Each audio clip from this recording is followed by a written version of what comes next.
Hello, everybody. This is Van Hargis with Van Hargis Horsemanship. I appreciate you guys joining me today on the ranch road. Again, just a little short trip we take from the house to the ranch each morning. Today, we're going to talk about trust.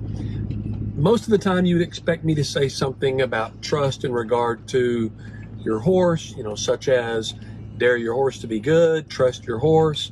But today, I'm going to talk about trusting yourself and trusting your plan and trusting your program and having trust in the outcome. Well, let's just start with that trusting of yourself. In my opinion, I see so many people having issues with their horses because they don't trust their horse. And then they get to the point where either they get help with the horse or their horse does something over time that demonstrates that the horse is actually quite trustworthy. So they begin to trust the horse.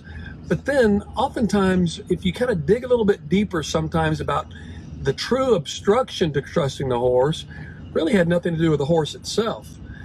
More times than not, what it has to do with is whether or not that person trusted themselves.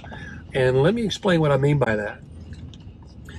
Oftentimes, we don't trust ourselves in either how well we can ride or what our reaction might be if something adverse happens, something out of the normal happens, something unusual happens.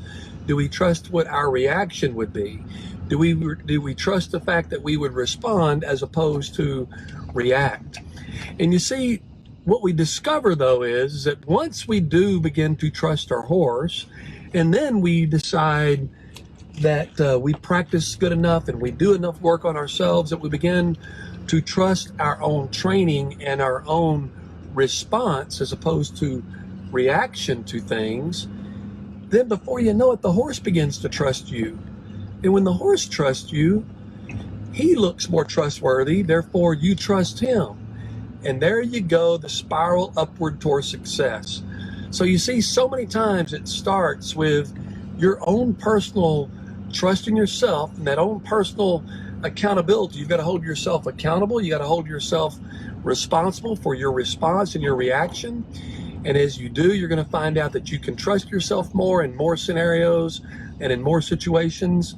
When you feel as if you can trust yourself, it becomes a lot easier at that stage of the game to trust your horse.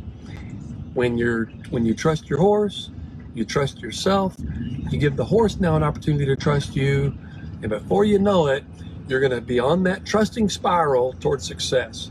So learn to trust yourself and learn to trust your horse. Appreciate you guys joining me again today on the ranch road. And until next time, this is Van Hargis with Van Hargis Horsemanship.